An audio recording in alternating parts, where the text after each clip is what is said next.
Amén. Adelante.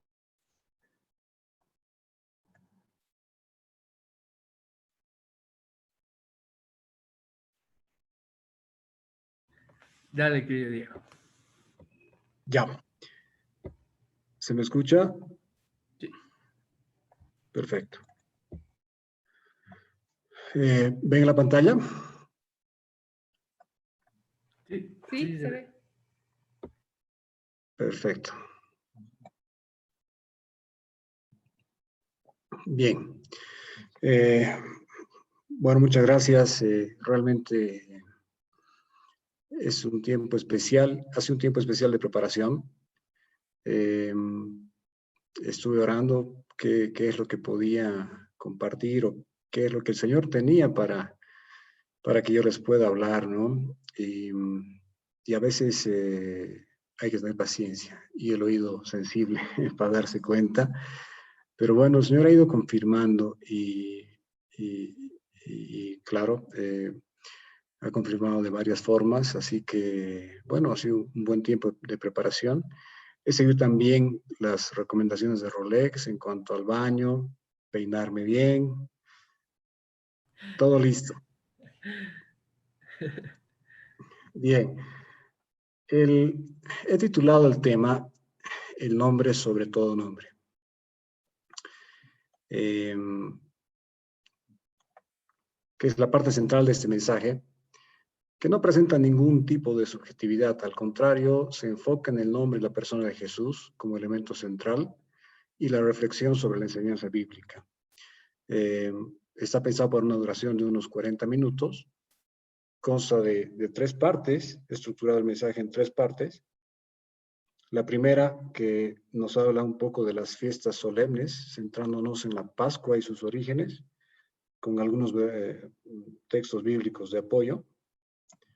La segunda parte la he vinculado con las profecías de Jesús y cómo se ha dado el cumplimiento de las profecías en Jesucristo, en su persona y en la obra de Jesús. Y la tercera parte habla de la persona y soberanía de Jesucristo.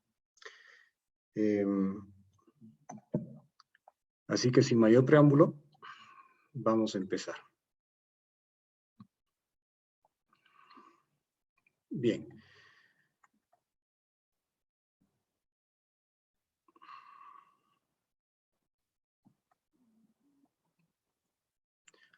Ok, tenemos una línea temporal con la cual he tratado de estructurar un poco el mensaje.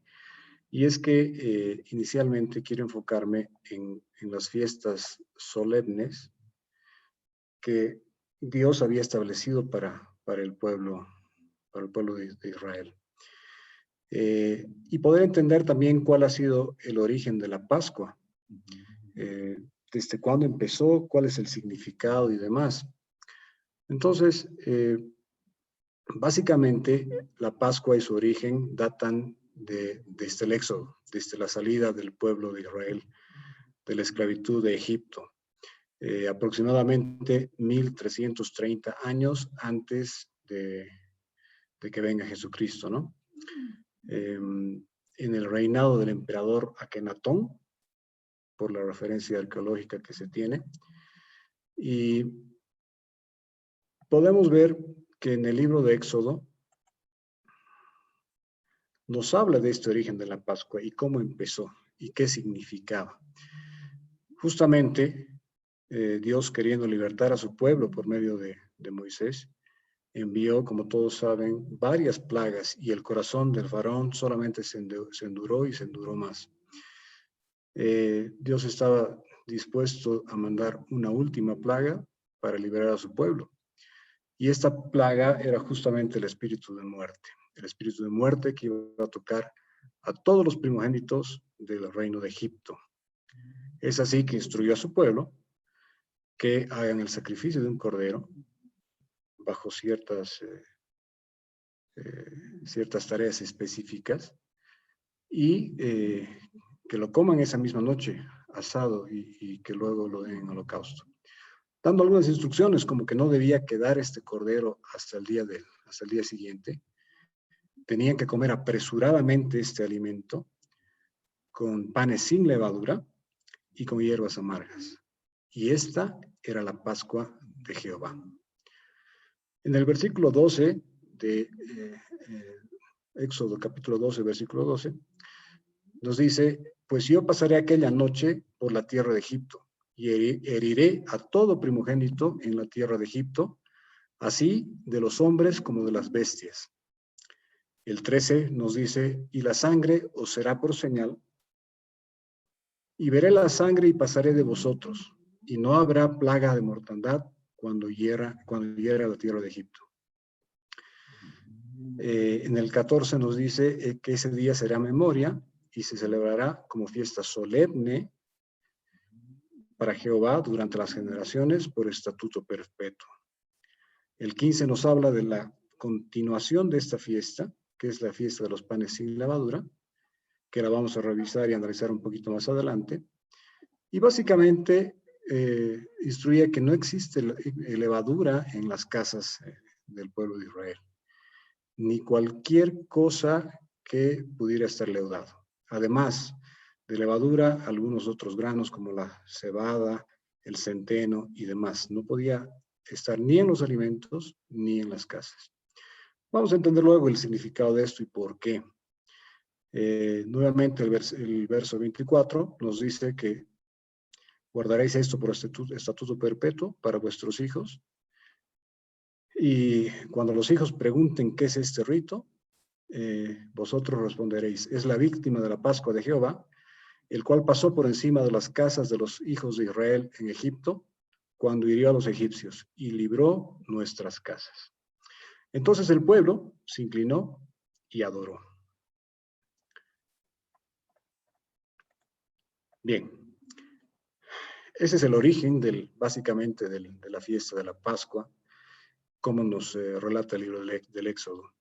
Y continuando en el avance cronológico, es interesante porque en el libro de Levítico justamente se establecen las fiestas solemnes que el pueblo tenía que acatar o obedecer. Esto sucede en el año 1440 antes de Cristo, aproximadamente, según la referencia histórica, y se establece en el capítulo 23 de este libro.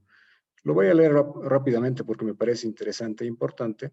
Y habló Jehová a Moisés diciendo, habla a los hijos de Israel y diles, las fiestas solemnes de Jehová, las cuales proclamaréis, como santas convocaciones serán estas. 6 días se trabajará, mas el 7º día será de reposo. Santa convocación, ningún trabajo haréis. Día de reposo es de Jehová en donde quiera que habitéis. Estas son las fiestas solemnes de Jehová, las convocaciones santas a las cuales convocaréis en sus tiempos. En el mes primero, en el día 14 del mes, entre las 2 tardes, la Pascua es de Jehová. Y a los 15 días de este mes es la fiesta solemne de los panes sin levadura, es decir, al día siguiente. 7 días comeréis panes sin levadura. El primer día tendréis una santa convocación, básicamente es un día de reposo. Ningún trabajo de siervo haréis. Y ofreceréis a Jehová 7 días de ofrenda encendida. Y el 7º día será santa convocación, nuevamente. Ningún trabajo de siervo haréis. Bien. Volviendo a nuestra línea temporal, vemos que ambos hitos suceden, obviamente, en un tiempo muy cercano, y se establecen estas fiestas solemnes, que las vamos a revisar a continuación, muy rápidamente. La primera que hemos visto, que es la Pascua, que básicamente trata del sacrificio del Cordero, que conmemoraba la liberación del pueblo de Israel de la esclavitud, justamente. La fiesta de los panes sin levadura, que empezaba en la noche de la cena o del sacrificio del Cordero y continuaba durante 7 días siguientes, siendo el 2º día básicamente día de reposo y el último día también. En este periodo se comía el pan sin leudar, Y trataba de un tiempo de preparación o purificación. La levadura representa el pecado en las escrituras, entonces era un tiempo donde el pecado tenía que ser extirpado y era un tiempo de reflexión para las personas, para poder liberarse del pecado, para poder meditar y limpiar el corazón, para poder estar limpios delante del Señor. Y era la forma de liberarse del pecado delante de Dios. Justamente a continuación, dentro de esta fiesta de la Pascua, venían las primicias. La primicia eran los primeros frutos de la siega, básicamente el mosto, la harina, el aceite. Se celebraba a continuación del primer día de reposo de los panes sin levadura. Se mecía una ofrenda delante del Señor, y esta, bueno, básicamente era en el día de reposo, en el día domingo. Luego tenemos la fiesta de Pentecostés. Se realiza el 7º día del día de reposo, pero 50 días después de haber terminado la fiesta de panes sin levadura. Justamente Pentecostés significa 50 o 50. Y nuevamente acá se celebraba una primicia del grano nuevo. Es una primicia para el Eterno, para Dios. En la iglesia primitiva, esta festividad fue explicada por el mismo Jesús antes de su ascensión. Y nuevamente era una ofrenda del primer grano que salía después de esta temporada. ¿Por qué? Porque había terminado o había iniciado y estaba seguramente terminando la primavera. Además tenemos la fiesta de las trompetas, que corresponde al inicio del año nuevo judío. Para ellos significaba recordar una nueva búsqueda del Señor, una nueva búsqueda en un nuevo año, empezando otra vez y empezando seguramente cada vez mejor y tratar de limpiarse para poder tener un año aceptable para el Señor. La 6ª fiesta solemne era la de expiación o lamentación, con un significado espiritual y básicamente significaba la lamentación cuando Israel finalmente reconocerá a su Salvador, de acuerdo a lo que dice el profeta Zacarías en el capítulo 12. Finalmente tenemos la fiesta de los tabernáculos, que son fiestas que al día de hoy o en la actualidad se siguen celebrando, pero el antiguo pueblo judío las guardaba por estatuto, porque era una regla del Señor y lo hacían así todos los años a lo largo del año, ¿no? Se recuerda la pena y el paso por el desierto, y es la fiesta de las cabañas o los tabernáculos, que representa la protección y el sustento que Dios proveyó en el desierto al pueblo de Israel. Bien, entrando un poquito más en profundidad con lo que es la Pascua, que son las festividades en las que nos vamos a concentrar. Pascua o Pesaj, el significado, Pesaj en hebreo, significa saltar o pasar de largo. Por lo que hemos leído en el texto bíblico, justamente eso es lo que pasó. La sangre de ese cordero sacrificado, de acuerdo a la instrucción que Dios dijo, fue pasada por los dinteles y los postes de las casas, de las puertas del pueblo de Israel. Y esto hizo que se cumpla la palabra, la instrucción de Dios. Justamente el espíritu de muerte pasó de largo y no tocó al pueblo de Israel, no tocó los primogénitos. La muerte no tocó al pueblo. Y finalmente fue la plaga que hizo que ellos salgan de la esclavitud a la libertad. Entonces, Pesaj significa eso, o Pascua significa eso. Pasó de largo, pero representa la liberación de la esclavitud. Esta festividad, como hemos visto, dura 7 días. El primero y el último día son sagrados, o son días de reposo, o santa convocación. Empieza con el sacrificio del cordero, que Dios instruyó celebrar al pueblo. Inicia con la primavera, pero que conmemora el éxodo judío. De nuevo, la liberación de la esclavitud.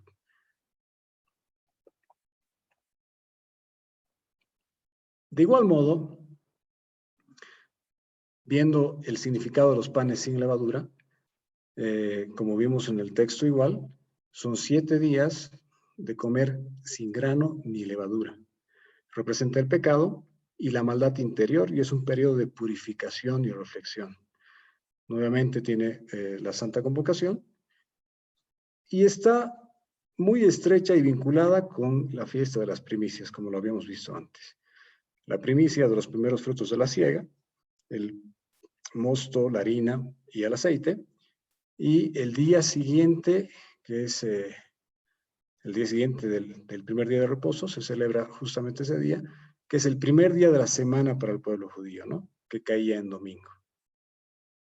Y trataba y consistía en darle lo mejor y lo primero a Dios, del fruto de la tierra.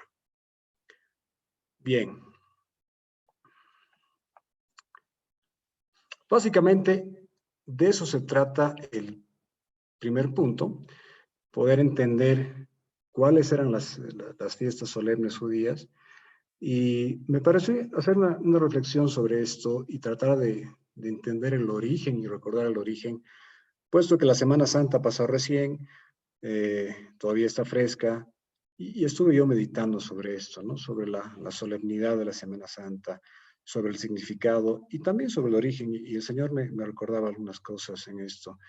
Y, y por supuesto que es importante entender el origen de cómo sucedió, porque estas fiestas claramente están distribuidas en el calendario judío, pero tienen un significado profético muy fuerte e importante, que se va cumpliendo, y vamos a ver cómo se cumple en las Escrituras, pero sobre todo se cumple en Jesús. Es así que revisando he encontrado algunas profecías que las pongo aquí, que son básicamente profecías sobre Jesús y relativas al tema, y me parecieron interesantes, y lo que he tratado de hacer es traer aquí la comparación, justamente la profecía del Antiguo Testamento con la contraparte en el Nuevo Testamento. Las vamos a revisar, las vamos a leer muy rápidamente. Por ejemplo, en el Génesis teníamos lo siguiente: hasta que llegue aquel a quien le pertenece y a quien los pueblos deben obediencia. Estaba hablando claramente Jesús. La contraparte de Lucas nos dice: hijo de Errom, Errom hijo de Farés, Farés hijo de Judá. Jesús era descendiente de la tribu de Judá, como estaba escrito, ¿no? Una segunda profecía que identifica justamente a Belén, que dice: tan pequeña entre los clanes de Judá, de ti me nacerá el que debe gobernar a Israel. Sus orígenes se remontan al pasado, a un tiempo inmemorial. En Mateo nos dice: cuando nació Jesús en Belén de Judea, bajo el reinado de Herodes, unos magos de Oriente se presentaron en Jerusalén. Volviendo al Antiguo Testamento, en Zacarías, un pasaje muy interesante. Alégrate mucho, hija de Sión, grita de júbilo, hija de Jerusalén. Mira que tu rey viene hacia ti. Él es justo y victorioso, es humilde y está montado sobre un asno, sobre la cría de un asna.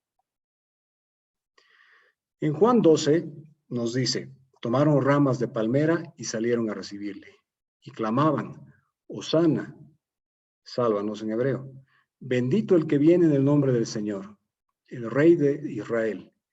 Y halló Jesús un asnillo y montó sobre él, como está escrito. Asimismo, en Isaías podemos leer que al ser maltratado se humillaba y ni siquiera abría su boca, como un cordero llevado al matadero, como una oveja muda ante al que lo esquila, él no abría su boca. En Mateo 26, cuando Jesús estaba con el sumo sacerdote, dice: levantándose el sumo sacerdote le dijo: ¿No respondes nada? ¿Qué testifican estos contra ti? Mas Jesús callaba. Entonces el sumo sacerdote le dijo: te conjuro por el Dios viviente, que nos digas si eres tú el Cristo, el Hijo de Dios. En Isaías 53, que es uno de los pasajes que realmente me parecen muy importantes, y profecía, por supuesto, ciertamente llevó él nuestras enfermedades y sufrió nuestros dolores, y nosotros le vimos por azotado, por herido de Dios y abatido. Mas él herido fue por nuestras rebeliones, molido por nuestros pecados. El castigo de nuestra paz fue sobre él, y por su llaga fuimos nosotros curados. En Mateo nos dice, y como fue ya tarde, trajeron a él muchos endemoniados y echó los demonios con la palabra y sonó a todos los enfermos para que se cumpliese lo que fue dicho por el profeta Isaías, que él mismo tomó nuestras enfermedades y llevó nuestras dolencias. En Isaías 53:12 tenemos otra profecía que dice, por tanto, yo le daré parte con los grandes y con los fuertes repartirá despojos, por cuanto derramó su vida hasta la muerte y fue contado con los pecadores, habiendo él llevado el pecado de muchos y orado por los transgresores. En Mateo 27 tenemos lo siguiente, entonces crucificaron con él a 2 ladrones, uno a la derecha y otro a la izquierda. Realmente me llama la atención sobremanera la exactitud de las profecías, ¿no? De la profecía y del cumplimiento, habiendo tantos años de separación.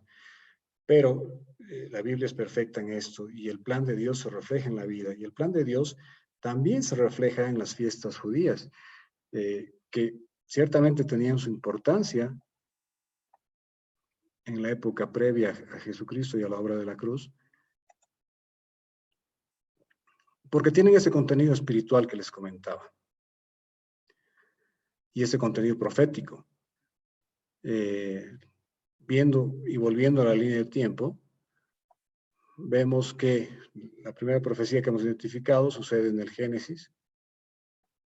Luego, en el año 740, tenemos las profecías del profeta Isaías.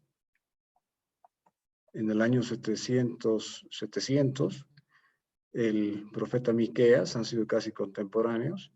Y las profecías de Zacarías que hemos revisado corresponden al año 520, antes de Jesús, muchos años antes de la llegada de Jesús.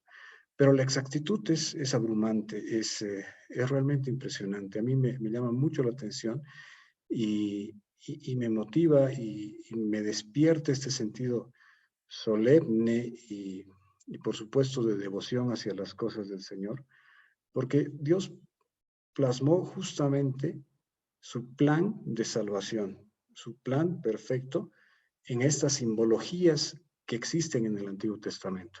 Realmente el Antiguo Testamento está lleno de simbología porque Dios se manifestaba así en aquella época. Claramente el Espíritu de Dios no estaba y las simbologías eran muy utilizadas, aunque quizás no eran comprendidas y no eran del todo comprendidas, porque obviamente el pueblo de Israel no terminó de entender y no termina de entender hasta ahora. Pero están claras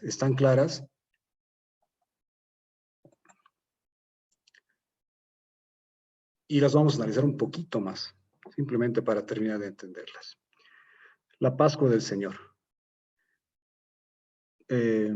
¿Cómo la traducimos en la Pascua de Resurrección? Justamente la Pascua que conocemos nosotros después de la venida de Jesucristo y después de su muerte en la cruz.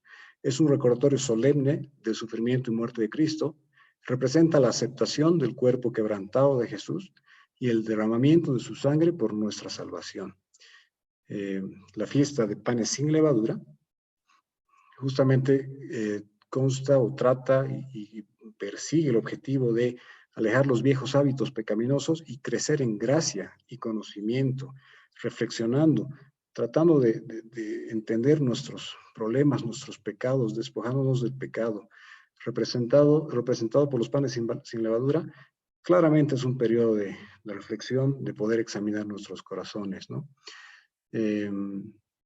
Las primicias es una representación muy hermosa de la figura de la resurrección de Jesús, la cual justamente ocurre el primer día, el domingo, después del día de los panes sin levadura. En Corintios 15 tenemos, pero ahora Cristo ha resucitado de entre los muertos, primicias de los que durmieron, porque ya que la muerte entró por un hombre, también por un hombre vino la resurrección de los muertos. Porque así como en Adán todos mueren, también en Cristo todos serán vivificados, pero cada uno en su debido orden. Cristo, las primicias. Luego los que son de Cristo, en su venida. Quiere decir que la resurrección de Cristo corresponde a la primera primicia y es nuevamente, se cumple el sentido profético de esta fiesta solemne en Jesucristo. Primero, en la Pascua, que es la sacrificación, el sacrificio del Cordero, en los panes sin levadura, que es el tiempo de reflexión, y las primicias. Cristo es la primicia representada ante el Padre, claramente. Como vemos, recogerá a los que murieron y levantará la gran cosecha de todos los redimidos de todas las edades en su venida, en su tiempo. Es impresionante que cada fiesta dada al pueblo de Israel es cumplida en Jesús, pues Él murió en la Pascua, fue sepultado mientras se iniciaba la celebración de los panes sin levadura y resucitó al tercer día en la fiesta de las primicias, siendo Él la primicia de Dios. El primer hombre resucitado, el Hijo de Dios resucitado. Y finalmente ascendió el día exacto de la fiesta de Pentecostés. Entonces, se cumple la profecía de Dios, se cumple justamente, volviendo a la línea temporal, lo vamos a aclarar un poquito más acá.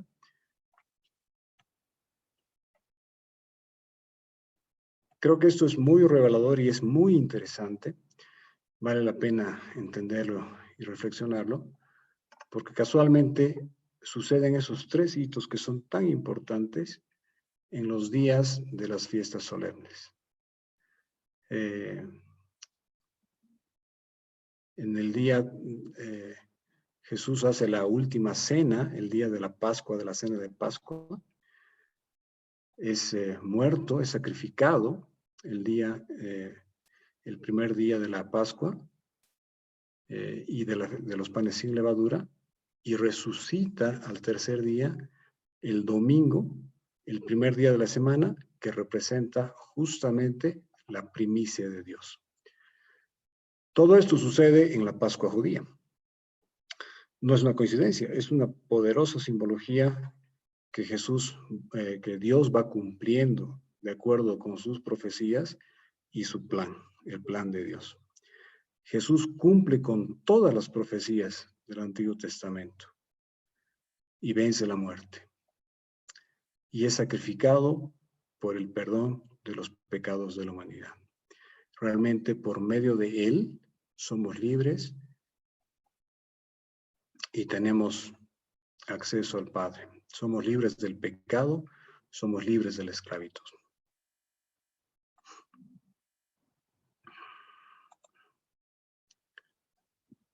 Bien.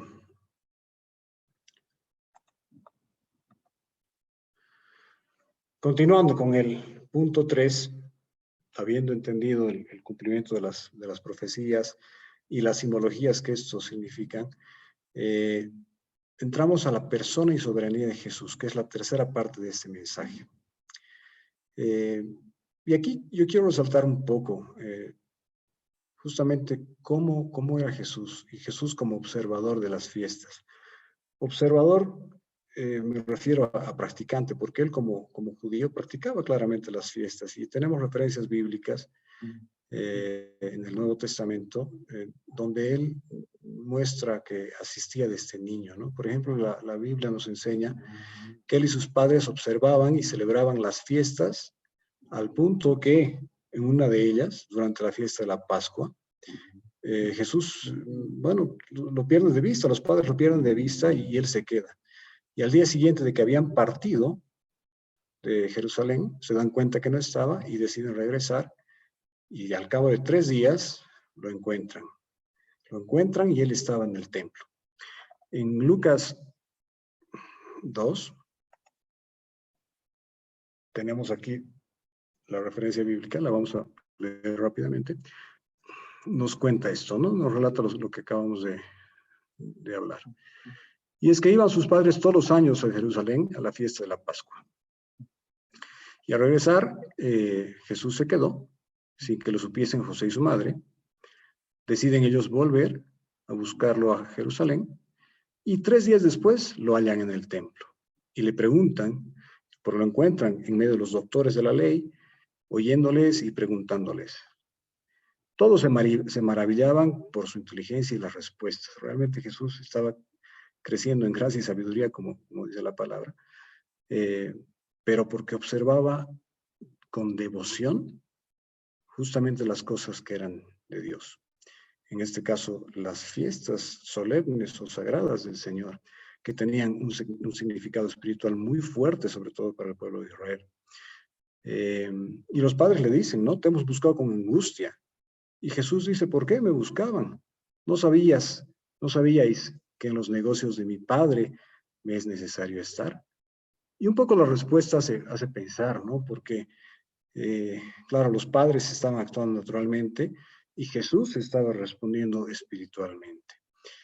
Pero también la palabra dice que Jesús era obediente y cuando regresó con sus padres, él les obedecía. Y era un buen hijo y era un niño obediente. Sin embargo, él estaba atento a las cosas de Dios. Estaba prestándoles con devoción a todos los asuntos del Señor.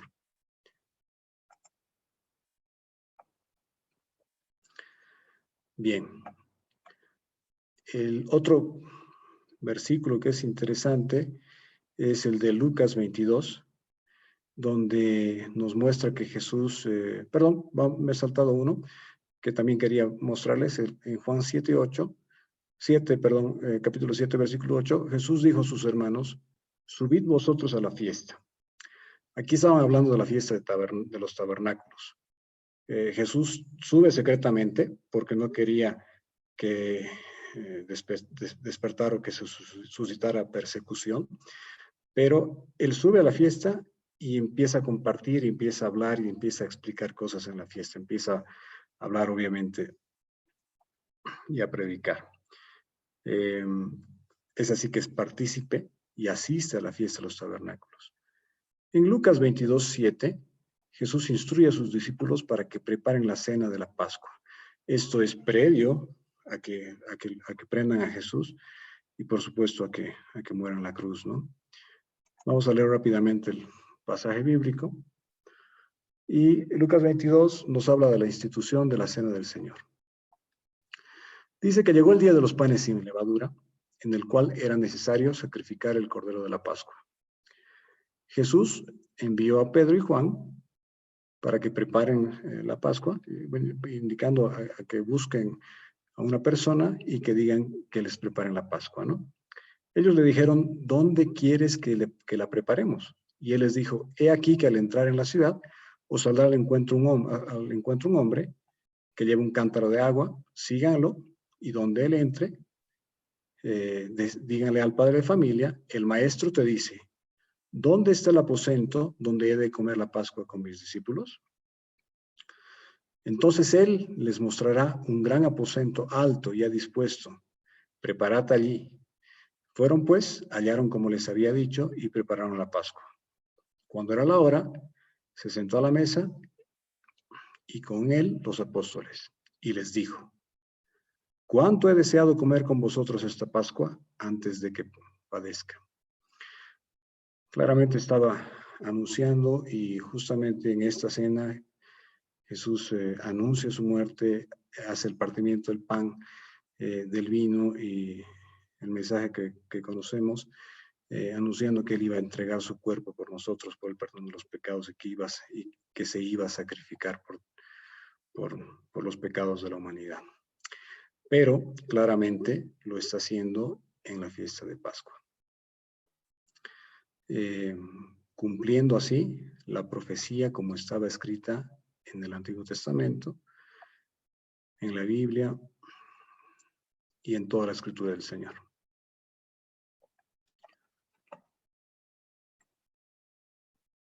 Bien, las fiestas y el cumplimiento. la cruz. Es importante, hasta este momento hemos analizado todo lo que dice las profecías del Antiguo Testamento. Hemos visto justamente la importancia de las fiestas solemnes, qué significaban, cuál era el origen, por qué era importante. Básicamente eran fiestas que se hacían para el perdón de los pecados, para limpiarse de los pecados, para ser aceptos delante del Señor y para que el Señor pueda perdonar año tras año los pecados del pueblo de Israel. Jesús, como un buen judío, él conocía la palabra y observaba estas fiestas y para él seguramente eran importantes. Eran importantes hasta el cumplimiento de la profecía que es en Jesús. Jesús cumple con todas las profecías del Antiguo Testamento relativos a su persona y pasa algo más, pasa algo mucho más importante que las fiestas solemnes, que eran importantes, que eran fiestas que había que prestarles devoción. Pero Jesús cumple con todo esto y eleva este estándar, levanta la esclavitud y es lo que podemos analizar y reflexionar en los siguientes versículos. En Gálatas 3, 24, 25 dice, de manera que la ley ha sido nuestro ayo o instructor para llevarnos a Cristo, a fin de que fuésemos justificados por la fe. Pero venida la fe, ya no estamos bajo ayo. En Hebreos 10:1 nos dice, porque la ley, teniendo la sombra de los bienes venideros, no la imagen misma de las cosas, nunca puede, por los mismos sacrificios que se ofrecen continuamente cada año, hacer perfectos a los que se acercan. En Corintios, Pablo enseña, Corintios 5:7, no es buena vuestra jactancia, ¿no sabéis que un poco de levadura leuda toda la masa?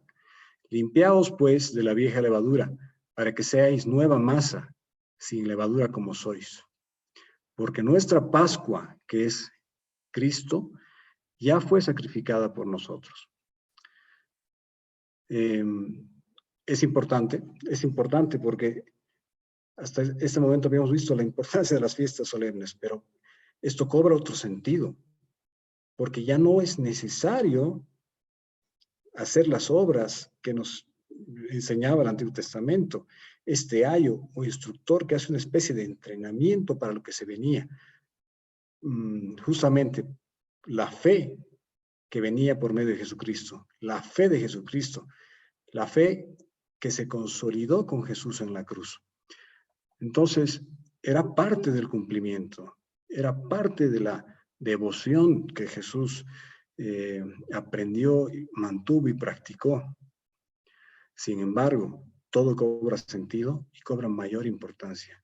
Gracias a Jesús, ahora no necesitamos estar bajo la ley porque estamos bajo la gracia, pero Él cumple la profecía a cabalidad y es increíblemente certero la profecía con el cumplimiento.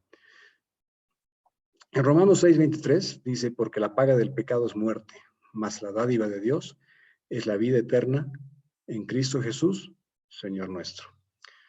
Gracias al Señor, gloria a Dios, somos libres y justamente ahora celebramos la Pascua de resurrección, que es la que Jesús consolidó por medio de su obra en la cruz. Si volvemos a nuestra línea temporal, podemos ver qué tenemos hoy. Y hoy día tenemos, como estamos hoy en día, habiendo hablado de tanta solemnidad, es muy común el buen conejo de Pascua, plop, que trae maravillosos huevos de todo sabor y color, y que seguramente los niños disfrutarán su infancia y la recordarán por mucho tiempo, pero no es lo importante. No es lo importante porque hemos entendido la solemnidad de todo esto, lo que representa a Jesús, representa el cumplimiento de la palabra, representa la obra de Jesús en la cruz, representa el sacrificio de Jesús. Sin embargo, muchas veces nos relajamos y desviamos la atención de lo importante, porque no es importante. Lo importante es lo que hizo Jesús. Se entregó en la cruz, se entregó por nosotros, entregó su cuerpo y su sangre hasta la última gota para poder liberarnos, para poder comprarnos con precio de sangre, como decía la palabra, porque la paga del pecado es la muerte, mas la dádiva es en Cristo Jesús. Gracias a Él, hoy día tenemos acceso a la salvación, tenemos acceso al Padre, somos libres del pecado. Gracias a Jesús, gracias a la obra en la cruz. Jesús cumple con todo esto, cumple con todos los requisitos, cumple todas las profecías, cumple el sacrificio perfecto, siendo Él perfecto, siendo Él Dios, siendo el Hijo de Dios, siendo la persona más santa y pura que había en la tierra, es entregado. Lo reciben como rey, pero muere como malhechor. Muere como culpable, como un delincuente. Sin embargo, era el Hijo de Dios, era el sacrificio perfecto del Señor. Es así que hoy día tenemos la libertad plena por medio de Jesucristo nuestro Señor. Bien, a modo de hacer un breve descanso por todo lo que les he hecho leer y por cómo hemos avanzado, quisiera hacer un poco de dinámica. Vamos a entrar, ya estamos en la tercera parte y en la parte final, y quiero hacer un ejercicio sobre los nombres de Jesús. Ahí sí pueden participar y pueden ayudarme voluntariamente, no sé, a ver, haciendo un poco de dinámica, lancen algunos nombres. Yo he anotado algunos nombres que los vamos a mostrar luego, pero adelante, voluntarios, a ver qué nombres de Jesús de la Biblia, Antiguo y Nuevo Testamento, se les viene a la cabeza. Hijo de David. ¿Ya? Manuel, ¿no? Este fin de semana estábamos viendo el león de Judá, también, ¿no? Se lo representaba así. Excelente. Emanuel también, ¿no? Emanuel, justamente en Isaías. Bien, hay muchos, creo que hay más de 100 nombres de Jesús entre el Antiguo y Nuevo Testamento. He anotado algunos que creo que coinciden con sus ejemplos. Por ejemplo, Padre Eterno, el Buen Pastor, Rey de Reyes, el Cordero de Dios, la Luz del Mundo, el León de la tribu de Judá, Señor de Señores, en el Apocalipsis, Dios Fuerte, en Isaías, Estrella de la Mañana, en el Apocalipsis nuevamente, la Raíz de David, el Príncipe de Paz, Salvador, Consejero, el Verbo de Dios, Emmanuel, como lo llamó Isaías, Lirio de los Valles, Rosa de Sarón, y uno que me parece muy lindo, que es Hijo Amado. Cuando fue bautizado y Dios le dijo, este es mi Hijo amado en quien tengo complacencia. Y empieza el ministerio de Jesús. Bien, hay muchos nombres y muy hermosos, pero es ahí donde quiero centrar el mensaje, dado el preámbulo y un poco la introducción que hemos dado, ¿no? Que hemos venido leyendo y relatando. Y es que este es el tema central de este mensaje. Y Jesús tiene muchos nombres preciosos, pero hay uno especial. Y creo yo que está sobre todos ellos. Y está claramente descrito en el libro de Filipenses 2, 1 al 11. Lo vamos a leer rápidamente. Es un texto que alguna vez lo hemos revisado. Yo sé que lo conocen bien, pero es muy hermoso y creo que es uno de los textos muy importantes del Nuevo Testamento. Y se trata de la humillación y exaltación de Cristo. Y dice, por tanto, si hay alguna consolación en Cristo, voy a ir parafraseando un poquito, no hagáis esto por contienda ni vanagloria, más bien con humildad, no mirando cada uno por lo suyo. Y haya pues en vosotros este sentir que hubo también en Cristo Jesús, el cual siendo en forma de Dios, no estimó ser igual a Dios como cosa que aferrarse, sino que se despojó a sí mismo haciéndose siervo. Y estando en la condición de hombre, se humilló. Y se humilló a sí mismo haciéndose obediente, siendo obediente hasta la muerte y muerte de cruz. Por lo cual Dios también lo exaltó hasta lo sumo y le dio un nombre que es sobre todo nombre, para que en el nombre de Jesús toda rodilla se doble, de los que están en los cielos y en la tierra y debajo de la tierra, y toda lengua confiese que Jesucristo es el Señor, para gloria de Dios Padre. Este es el nombre de Jesús, es el Señor. Es la condición que Dios le da. Dios lo exalta hasta lo sumo y le da la condición de Señor. Pero es un nombre, y es un nombre dado por Dios, y el nombre más alto dado por el Señor, porque es una condición, es un título que Dios le da.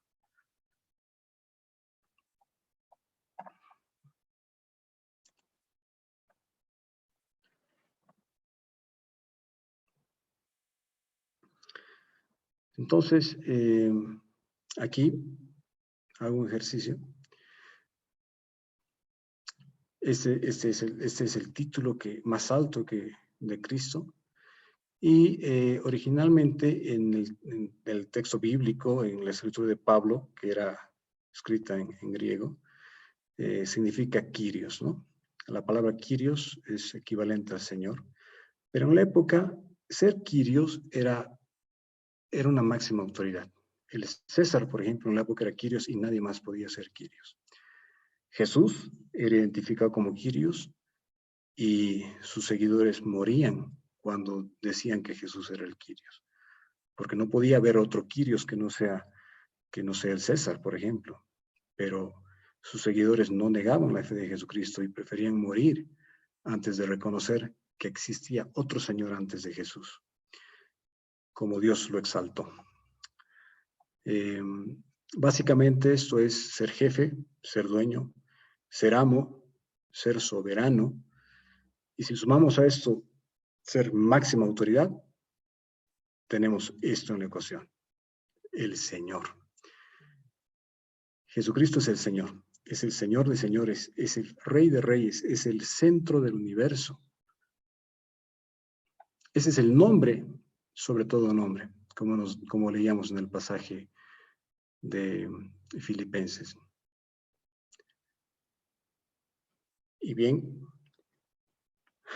ya terminando, en la última parte, la parte final, simplemente una reflexión. ¿Es Jesús el soberano de tu corazón? Como Kyrios, Él es el dueño de tu vida, Él es tu jefe, Él es el que tutela tus pensamientos y tus actos. Es el soberano de tu corazón. ¿Y por qué traigo esta reflexión? Porque he tratado de ir de atrás para adelante, desde el Antiguo Testamento hasta el cumplimiento de la ley, y entender la importancia de lo que hizo Jesús, el cumplimiento de la profecía, la importancia de la persona de Jesús, cómo Jesús es exaltado por su obra en la cruz y cómo Dios lo eleva hasta lo sumo y le da un nombre que es sobre todo nombre, que es Jesucristo, es el Señor. Para que todos en la tierra, debajo de la tierra, en el universo, en el espacio, doblen rodilla y confiesen que Jesús es el Señor. Entonces, siendo el Dios del universo, ¿es soberano de tu corazón? Y si es así, ¿cómo está tu corazón?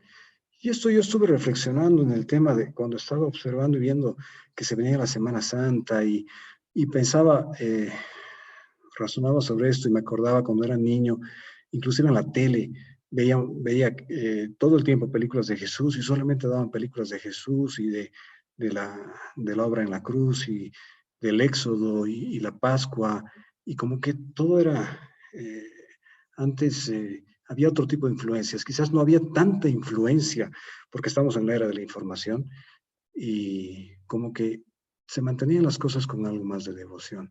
Y ahora es muy fácil distraerse, es muy fácil contaminarse con otras cosas, y Jesús claramente era esto. Jesús tenía estas características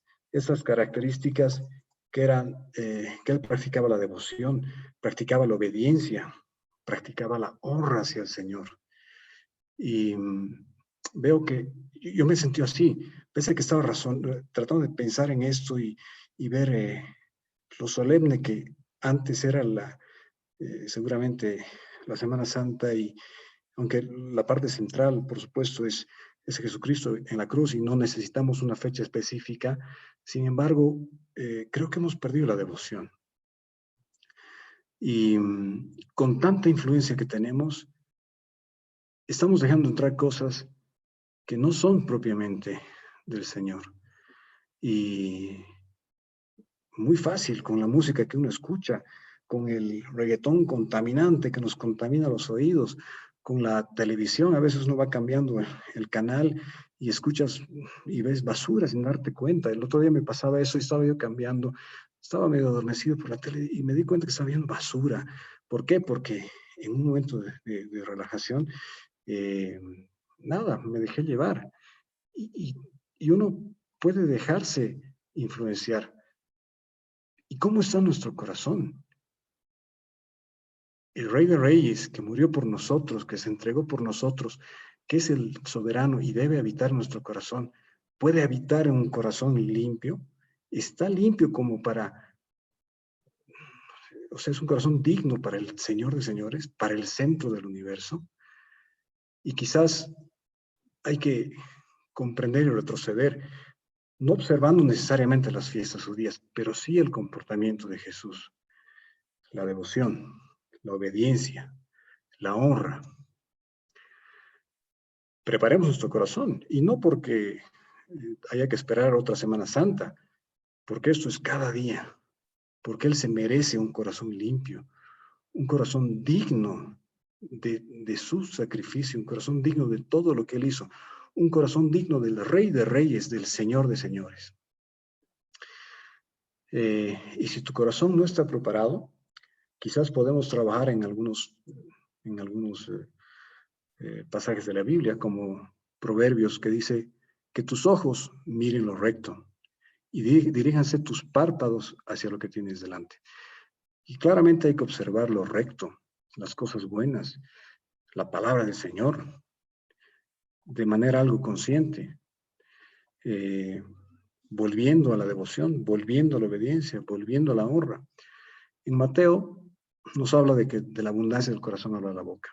¿De qué está lleno nuestro corazón? ¿Está lleno de las cosas? ¿Está lleno de devoción por el Señor? ¿Está lleno de cualquier cosa del mundo?